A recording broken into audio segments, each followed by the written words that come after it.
Hello everyone, today we have start chapter number 3, the healthy newborn, and today we have learned about introduction to growth and development. So first of all is introduction to growth and development કે growth and development છે એ કોને કહેવાય તો કે જ્યારે sperm અને ઓવમનું fertilisation થયા બાદ તેનું વિભાજન થાય છે તેમાંથી બાળક શારીરિક કદ લંબાઈ તથા બોડીનું ડેવલપમેન્ટ થતાં બર્થ થયા બાદ બાળકની શારીરિક વૃદ્ધિ જોવા મળે છે. જન્મ બાદ 18થી 20 યરની ઉંમર સુધી વ્યક્તિનો ઉંમર પ્રમાણે ગ્રોથ થતો જોવા મળે છે અને 20 યરની ઉંમરે પુખ્ત વય પ્રાપ્ત કરે છે.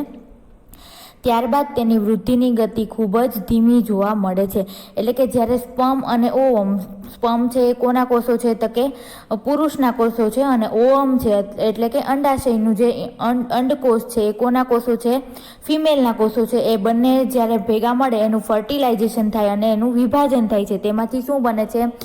બાળકનું શારીરિક કદ બનશે, લંબાઈ બનશે, તેની આખી બોડી બનશે અને તેનું ડેવલપમેન્ટ થશે તથા બર્થ બાદ પણ તેની શારીરિક વૃદ્ધિ છે જોવા મળશે. જન્મ બાદ જ્યારે જે કોઈ પણ બાળક છે 18થી 20 વર્ષનું થાય ત્યાં સુધી તેનો વૃદ્ધિ અને વિકાસ છે સતત થતો રહે છે અને 20 વર્ષે તે શું બને છે? એકદમ પુખ્ત વય પ્રાપ્ત કરે છે અને ત્યારબાદ તેની જે વૃદ્ધિની ગતિ છે એ કેવી બને છે?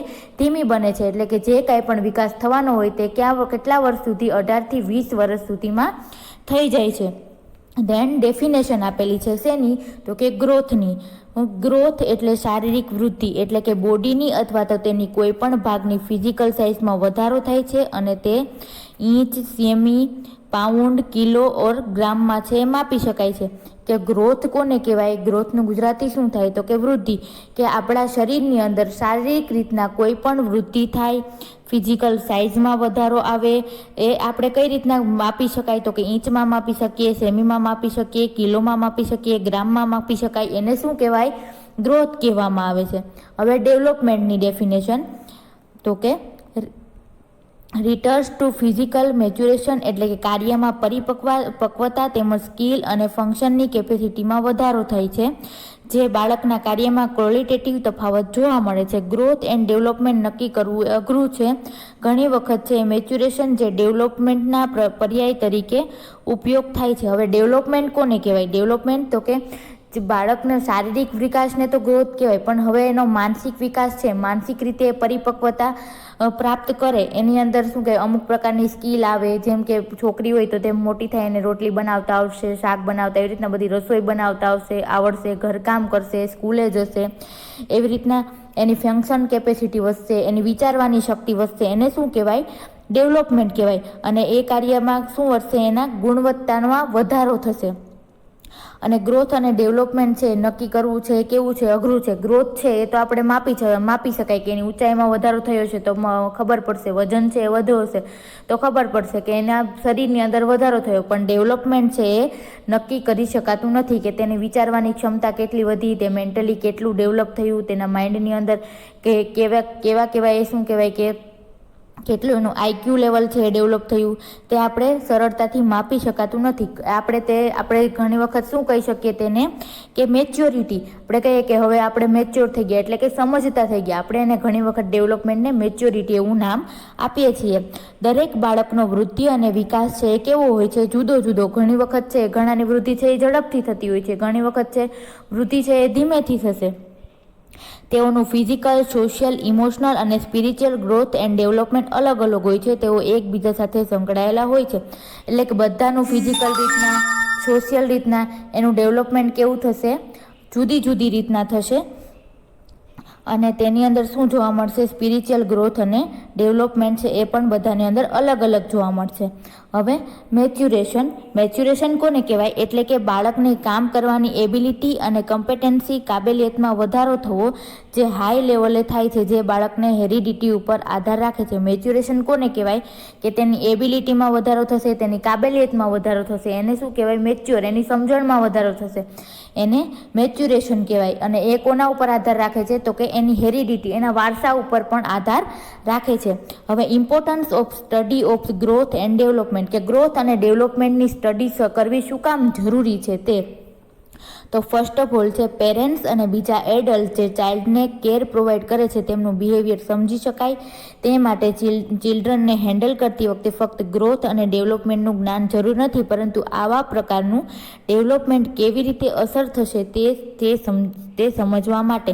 એટલે કે હવે જે કોઈ પણ બાળકને હેન્ડલ કરે છે, બાળકને સાચવે છે, એના પેરેન્ટ્સ હોય કે એનાથી મોટા કોઈ ભાઈ બહેન હોય, એડલ્ટ હોય, એની જોડે રહે છે, તો એની અંદર કયા પ્રકારનું ગ્રોથ થાય છે, કેવું ડેવલપમેન્ટ થાય છે, એ બેબીના આખા ગ્રોથ અને ડેવલપમેન્ટને સમજી શકે તે માટે તેની સ્ટડી છે એ જરૂરી છે. ધેન બાળક તેની ઉંમર પ્રમાણે શું ઈચ્છે છે તે જાણવા માટે અને અમુક ચોક્કસ ઉંમરમાં કયા પ્રકારનું બિહેવિયર કરે તે જાણી શકાય છે. હવે બીજું શું સમજી શકાય કે બાળકનો એની ઉંમર પ્રમાણે વિકાસ થયો છે કે નહીં તે જાણવા માટે અને તેનું ઉંમર પ્રમાણેનું બિહેવિયર કેવું છે, કેવું બિહેવિયર હોવું જોઈએ તે સમજવા માટે. જો નર્સ ચાઇલ્ડના ડેવલપમેન્ટલ બિહેવિયરની સિક્વન્સ સમજતી હોય તો ચાઇલ્ડના સ્પેસિફિક સ્ટેજ ઓફ ડેવલપમેન્ટ નક્કી કરી શકે છે તેમજ ચાઇલ્ડને મેચ્યોર બિહેવિયર માટે ગાઈડન્સ આપી શકે છે. જો નર્સ છે ચિલ્ડ્રનનું છે ડેવલપમેન્ટલ બિહેવિયર કે આટલી એજે આવું બિહેવિયર હોવું જોઈએ, આટલું ડેવલપમેન્ટ થઈ શકતું હોવું જોઈએ, જો એ સમજતી હશે તો તેનું ડેવલપમેન્ટ છે સ્પેસિફિક સ્ટેજમાં છે કે નહીં તે નક્કી કરી શકશે અને ગાઈડન્સ આપી શકશે. જેન ફોર્થ વન, ચાઇલ્ડનો ગ્રોથ છે નોર્મલ મુજબ છે કે નહીં તે ચાર્ટના આધારે ઓળખી શકાય તે માટે. હવે ચાઇલ્ડનો જે ગ્રોથ થાય છે નોર્મલી બધા ચાઇલ્ડનો થતો હોય તેવી રીતના સ્ટેજ વાઇઝ સ્ટેજ એજ પ્રમાણે થાય છે કે નહીં તે ઓળખી શકે તે માટે. ચાઇલ્ડના ગ્રોથનો અસરકારક પરિબળો જેવા કે અંડર ન્યુટ્રિશન, ઇન્ફેક્શન અને બીજા અન્ય ડિસીઝથી જોવા મળે છે તેમને તે કારણો સમજી શકાય તે માટે. એટલે કે જો ચાઇલ્ડના ગ્રોથની અંદર જે પરિબળો છે એ નુકસાનકારક હોય અથવા તો અસર કરતા હોય, જેવું કે ઇન્ફેક્શન લાગે કે અંડર ન્યુટ્રિશન હોય બાળક, તો તેના કારણોને અથવા તો ડિસીઝ કન્ડિશનને સમજવા માટે ગ્રોથ અને ડેવલપમેન્ટની સ્ટડી કરવી છે એ જરૂરી છે. 6.1 ઇન્ડિવિજ્યુઅલ ચિલ્ડ્રન અને તેના પેરેન્ટ્સમાં જોવા મળતા પોટેન્શિયલ પ્રોબ્લેમ ઓળખી શકાય તે માટે.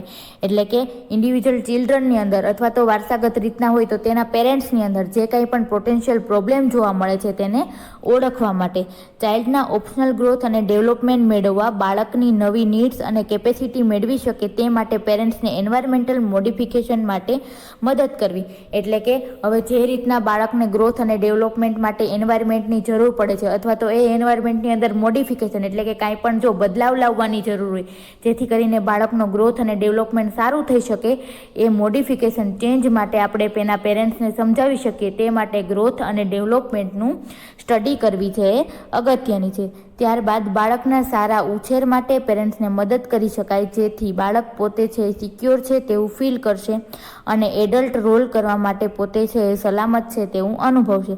એટલે બાળકને છે આપણે એને એક તો સિક્યોર ફીલ કરાવી શકીએ અને તેના પેરેન્ટ્સને મદદ કરી શકીએ અને બાળક હવે મોટું થઈ ગયું છે તે પોતે પોતાના રોલ છે, અમુક પ્રકારની રિસ્પોન્સિબિલિટી છે એ નિભાવી શકે તેવું તે અનુભવી શકે તે માટે. નર્સિંગ મેનેજમેન્ટ માટે પ્લાન કરવા માટે તેમજ બાળકને કોમ્પ્રિહેન્સિવ કેર માટે પ્લાનનો અમલ થાય તે માટે મદદ કરવા સારું પડે છે.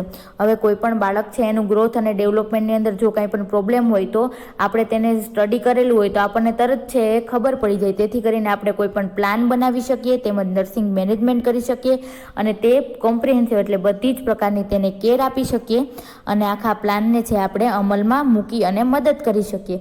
ધેન 10th વન, ચિલ્ડ્રનની હેલ્થ અને સિકનેસ કન્ડિશનમાં પણ તેની સારી રીતે કામ કરી શકાય તે માટે. હવે ચિલ્ડ્રન છે એની હેલ્થ અથવા તો સિકનેસ એટલે કે ક્યારેક બીમાર હોય તેવી કન્ડિશનમાં પણ આપણે સારી રીતના તેની કેર કરી શકીએ તેટલા માટે ગ્રોથ અને ડેવલપમેન્ટ છે એની સ્ટડી કરવી છે એ જરૂરી છે. હવે characteristic of growth and development કે ગ્રોથ અને ડેવલપમેન્ટની કેરેક્ટરિસ્ટિક એટલે કે એની લાક્ષણિકતાઓ કઈ કઈ હોઈ શકે, તો કે living is a learning and growing is a learning, development એ મેચ્યુરેશન અને લર્નિંગના ઇન્ટરેક્શનનું પરિણામ છે. એટલે કે લિવિંગ ઇઝ લર્નિંગ એટલે જેમ જેમ આપણે આગળ લાઈફ પસાર થતા જઈએ તેમ તેમ આપણને શું એ અમુક છે એ કિસ્સાઓ ઉપરથી અથવા તો અમુક એક્સપિરિયન્સ ઉપરથી શું મળતું જાય છે એના ઉપરથી લર્નિંગ મળતું જાય છે અને જેમ આપણે શીખતા જઈએ તેમ આપણું શું થતું જશે, ડેવલપમેન્ટ થતું જશે.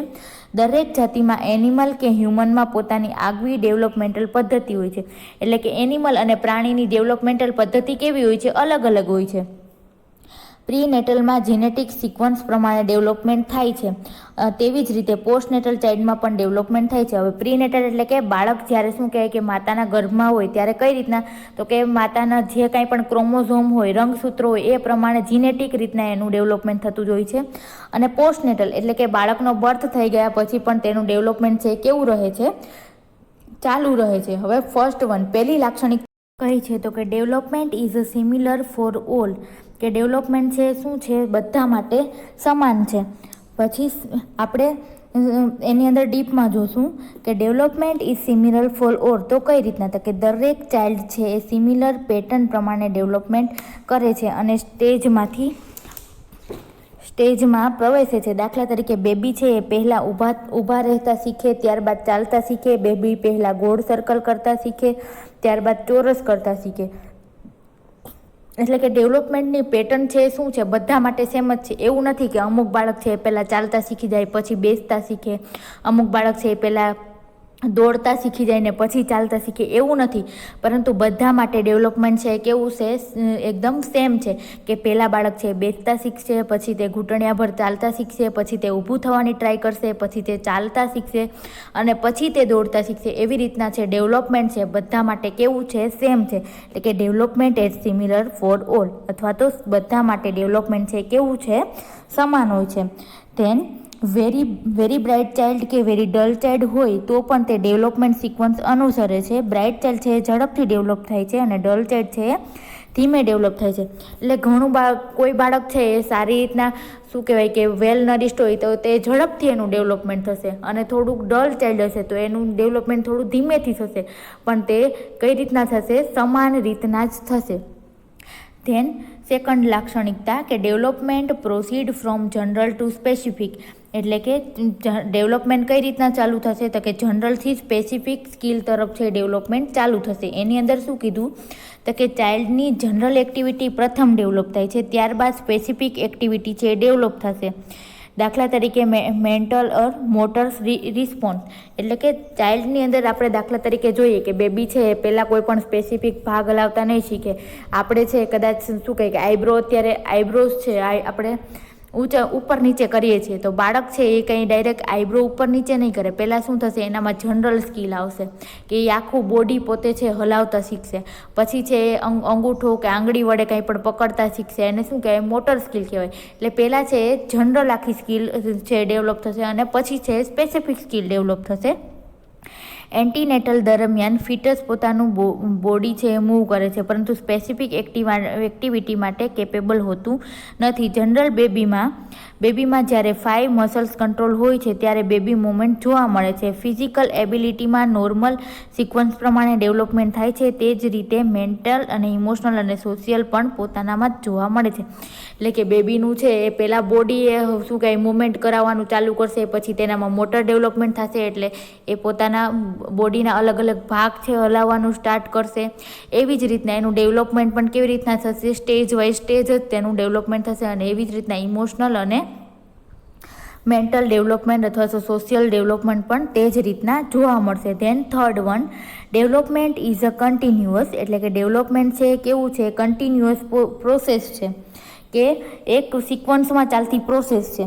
ડેવલપમેન્ટ કન્સેપ્શનથી ડેથ સુધી કન્ટિન્યુઅસ જોવા મળે છે. એટલે કે ડેવલપમેન્ટ છે ક્યાંથી, જ્યારથી બેબી છે એ માતાના ગર્ભની અંદર કન્સીવ થાય ત્યારથી મરે ત્યાં સુધી તે કાંઈક ને કાંઈક એની લાઈફ ટાઈમ દરમિયાન એના એક્સપિરિયન્સમાંથી શીખશે અને એનું ડેવલપમેન્ટ છે એ સતત ડેથ સુધી ચાલુ જ રહેશે, કન્ટિન્યુ જોવા મળે છે. પરંતુ તેનો રેટ છે કેવો હોય છે, અલગ અલગ હોય છે. કેમ કે ઘણી વ્યક્તિ છે એ ઝડપથી ડેવલપ થાય, ઘણી વ્યક્તિ છે એ ધીમેથી ડેવલપ થાય, ઘણી વ્યક્તિ ઝડપથી કંઈ પણ વસ્તુ શીખી શકે, એના માઇન્ડની એબિલિટી અલગ હશે, એટલે ઘણા વ્યક્તિ છે એ ધીમેથી કાંઈ પણ શીખી શકશે. એવી રીતના સ્ટેપ બાય સ્ટેપ છે એનું કન્ટિન્યુઅસ છે, એક સ્ટેપમાંથી નેક્સ્ટ સ્ટેપમાં તેનું સ્ટેજ ઉપર તે જતું જોવા મળે છે. દાખલા તરીકે બાળક તેની સ્પીચ એક દિવસમાં ડેવલપ નહીં કરી શકે. બાળક છે એક દિવસમાં તો બોલતા નથી શીખી જતું ને, એ પહેલાં કાંઈ પણ કાલાવાલા કરશે, ગાર્ગલ કરશે, પછી બલ્બલિંગ સાઉન્ડ કરશે, મોઢામાંથી અવાજ કાઢશે, ખડખડાટ અવાજ કાઢશે. એવી રીતના ધીમે ધીમે એનું શું થશે, લેંગ્વેજની અંદર ડેવલપમેન્ટ જોવા મળશે. ધેન ફોર્થ વન કે development proceed at a different rate. Development proceed at different rate એટલે શું, તો કે અલગ અલગ રેટ પ્રમાણે આગળ ધપે છે, એટલે કે બધાની અંદર સેમ ડેવલપમેન્ટનો રેટ જોવા મળતો નથી. ઘણાનું ડેવલપમેન્ટ ઝડપથી થશે તો ઘણાનું ડેવલપમેન્ટ છે થોડું ધીમે ધીમેથી થશે. ગ્રોથ એન્ડ ડેવલપમેન્ટ પીરિયડ દરમિયાન બેબીનો ગ્રોથ ઘણી વખત રેપિડ હોય છે તો ઘણી વખત કેવો જોવા મળશે? સ્લો જોવા મળશે. પ્રી સ્કૂલ યરમાં ગ્રોથનું લેવલ છે સ્થાયી રહે છે. રેપિડ ગ્રોથ છે જસ્ટેશનલ અને ઇન્ફન્સીમાં જોવા મળે છે. ત્યારબાદ પ્યુબર્ટી અને અર્લી એડોલેસન્ટમાં ગ્રોથ છે ઝડપી હોય છે તથા બોયઝ અને ગર્લ્સનો ગ્રોથ છે ફિઝિકલ રીતે એબનોર્મલ જોવા મળે છે. એટલે કે ડેવલપમેન્ટ અને ગ્રોથ છે એ કેવી રીતના થાય છે? બધાની અંદર અલગ અલગ રેટથી જોવા મળે છે. અને કયા સ્ટેજની અંદર? તો કે એક તો કન્સેપ્શન થાય ત્યારથી, એ ઇન્ફન્ટ હોય ત્યારે તેના ગ્રોથની અંદર શું જોવા મળશે? એકદમ વધારો જોવા મળશે. એ સમય દરમિયાન તે અલગ અલગ એક્ટિવિટી શીખશે, બોલતા શીખશે, બધા જોડે વર્તતા શીખશે. એવી રીતના એનું ડેવલપમેન્ટ છે ઇન્ફન્સીની સમયમાં વધારે થશે. પછી એ સ્કૂલ ગોઈંગ થશે અથવા તો પ્રી સ્કૂલર હશે એની અંદર થોડું ડેવલપમેન્ટ છે એ સ્થાયી રહેશે. ગ્રોથ અને ડેવલપમેન્ટ થોડા છે ઓછા થશે, એની હાઇટમાં અને થોડોક ઓછો વધારો થશે. પરંતુ જેમ જેમ તે પ્યુબર્ટીમાં આવશે, જેમ જેમ તે 13 વર્ષથી મોટું થશે અથવા તો એડોલેસન્ટ થશે તેમ તેના ગ્રોથની અંદર અને ડેવલપમેન્ટની અંદર સમજણ શક્તિની અંદર પણ શું જોવા મળશે? વધારો જોવા મળશે. Then 5th one, there is a correlation in development. એટલે કે શું કીધું? તો કે એ કોરિલેટ કરે છે. ગ્રોથ અને ડેવલપમેન્ટ છે એ શું કરે છે? એકબીજા સાથે કોરિલેટ કરે છે. જેમ ગ્રોથ થશે તેમ ડેવલપમેન્ટ થશે, જેમ ડેવલપમેન્ટ થશે તેમ ગ્રોથ થશે. એમ એ બંને છે એકબીજા ઉપર શું છે? ડિપેન્ડેન્ટ છે. ફિઝિકલ અને મેન્ટલ એબિલિટીનું કોલાબરેશન જોવા મળે છે. ઇન્ટરેસ્ટ અને બિહેવિયરનો સંબંધ છે સેક્સ્યુઅલ મેચ્યુરેશન સાથે હોય છે. એટલે કે જેમ ફિઝિકલી બોડીની અંદર વધારો થશે તેમ મેન્ટલી પણ બેબીનું છે ડેવલપમેન્ટ છે તે રીતના વધતું થશે. એમ એકબીજા ઉપર ફિઝિકલ ગ્રોથ અને મેન્ટલ ગ્રોથ છે ડેવલપ થાય છે. Development come from the maturation and learning. કે ડેવલપમેન્ટ છે ક્યાંથી મળે છે? તો કે એક તો જેમ જેમ મેચ્યુરિટી વધતી જાય, એજ વાઇઝ જેમ જેમ સમજણ શક્તિ વધતી જાય તેમ, અને બીજું જે કાંઈ પણ વસ્તુ એને લાઈફના એક્સપિરિયન્સમાંથી, લર્નિંગમાંથી શીખવા મળે છે તેના ઉપરથી શું આવે છે? એની અંદર ડેવલપમેન્ટ આવે છે. તો ચોક્કસ પ્રકારની ટ્રીટ એટલે કે ખાસિયત જેનું ડેવલપમેન્ટ છે મેચ્યુરેશન દ્વારા થાય છે, જે કોમન છે. દાખલા તરીકે બેબીને ચાલતા શીખવામાં આવે, ચાલી શકે છે. તેન પ્યુબર્ટી સમય દરમિયાન કોઈ પણ કારણ વગર બિહેવિયર ચેન્જીસ આવે છે. લર્નિંગ ઇઝ અ ડેવલપમેન્ટ જે ઇન્ડિવિજ્યુઅલ પોતે એક્સરસાઇઝ અને ઇફર્ટ એટલે કે પ્રયત્નમાંથી મેળવે છે. એટલે કે અમુક પ્રકારનું ડેવલપમેન્ટ છે જેમ જેમ એજ વધતી જશે એમ એમ એનું થતું જશે. પહેલાં બેબી છે ચાલતા શીખશે, પછી દોડતા શીખશે, એવી રીતના એજ વાઇઝ એનું ડેવલપમેન્ટ થતું જાય છે. અને અમુક વાર છે સમજણ શક્તિથી તેનું, અને અમુક છે પ્રયત્નથી તેનું છે ડેવલપમેન્ટ થતું જોવા મળે છે. ચાઇલ્ડને મ્યુઝિકલ પરફોર્મન્સની પ્રાપ્તતા હોય છે કે કારણ કે તેની સુપિરિયર ન્યુરોમસ્ક્યુલર ઓર્ગેનાઇઝેશન પર આધારિત છે, પરંતુ તે બાળકને પ્રેક્ટિસ અને સિસ્ટમેટિક ટ્રેનિંગથી વંચિત રાખવામાં આવે તો તે તેની મેળવેલ વારસાગત પોટેન્શિયલ મેળવી શકતો નથી. એટલે અમુક રીતના કઈ રીતના ડેવલપમેન્ટ થાય છે? તો કે અમુક વસ્તુ આપણે તેને શીખવવી પડે. જો બેબી છે એને ડાન્સમાં ઇન્ટરેસ્ટ હોય અને એને ડાન્સિંગ છે આપણે શીખવીએ તો તેની અંદર તે સ્કિલનું શું થશે? ડેવલપમેન્ટ થયું કહેવાય. અને જો આપણે તેને એની ઉપર સપોર્ટ ના કરીએ તો તેનું એ ફિલ્ડની અંદર ડેવલપમેન્ટ થશે નહીં. Then 7th one, early development is a more significant than later development. એટલે કે જે શું કહેવાય કે બાળક નાનું હોય ઇન્ફન્સીમાં જેટલું ડેવલપમેન્ટ થાય છે તે શું કીધું? મોર સિગ્નિફિકન્ટ એટલે એકદમ અગત્યનું છે. કોના કરતાં? લેટર ડેવલપમેન્ટ કરતાં. પાછળના અંદર જે ડેવલપમેન્ટ થાય છે તેના કરતાં. ઘર બાંધતી વખતે જેમ પાયો છે એ અગત્યનો છે અને તે પછી જ છે સુપરસ્ટ્રક્ચર કરવામાં આવે છે, એટલા માટે જ ફિઝિકલ અને મેન્ટલ ડેવલપમેન્ટની ખાસિયતો અગત્યની છે. પ્રીનેટલ પીરિયડ દરમિયાન માતાને જો અનફેવરેબલ વાતાવરણ મળે તો તેની ઇફેક્ટ છે ફીટલ ઉપર પડે છે, અને પોસ્ટનેટલ પીરિયડ દરમિયાન બાળકના લેટર ગ્રોથ અને ડેવલપમેન્ટ ઉપર અસર થાય છે. એટલે કે જ્યારે બાળક છે એ માતાના ગર્ભમાં જ હોય ત્યારે જ જો તેને બરાબર ઇન્ટ્રાયુટ્રાઇન એન્વાયરમેન્ટ ના મળે, ગર્ભાશયની અંદર જ સારું એન્વાયરમેન્ટ ના મળે કે તેને સારો ન્યુટ્રિશનલ પોષણ છે એ ના મળે તો બેબીનું પહેલું જ જે અર્લી ડેવલપમેન્ટ છે એ જ કેવું થશે? નબળું થશે. તો તેનું પાછળનું જે કંઈ પણ ડેવલપમેન્ટ છે એના ઉપર પણ શું થશે? અસર થશે અને એ ડેવલપમેન્ટ પણ સારું નહીં થાય. Then 8th one, development proceed is a stage. Development કઈ રીતના થાય છે? તો કે એક પ્રોસેસમાં થાય છે અને સ્ટેજ વાઇઝ સ્ટેજ થાય છે. ડેવલપમેન્ટ એ એકાએક આવતો પ્રોસેસ નથી. ડેવલપમેન્ટ છે એકાએક બધું ના કે બાળક એક જ દિવસમાં ચાલતા શીખી જાય, એક જ દિવસમાં દોડવા માંડે, એક જ દિવસમાં બોલવા માંડે, એવી રીતના છે એ થતું નથી. પરંતુ કઈ રીતના થાય છે, અલગ અલગ વેરિયસ સ્ટેજમાં જોવા મળે છે. જેવા કે પહેલાં છે એ ફિટલ હશે, પછી એ ઇન્ફન્સીમાં આવશે, પછી ચાઇલ્ડહુડમાં આવશે અને પછી એ એડોલેશન બનશે. Then 9th one, predictable pattern of development. ડેવલપમેન્ટની પેટર્ન કેવી છે, એકદમ પ્રેડિક્ટેબલ છે, એટલે કે ધારી શકાય તેવી છે.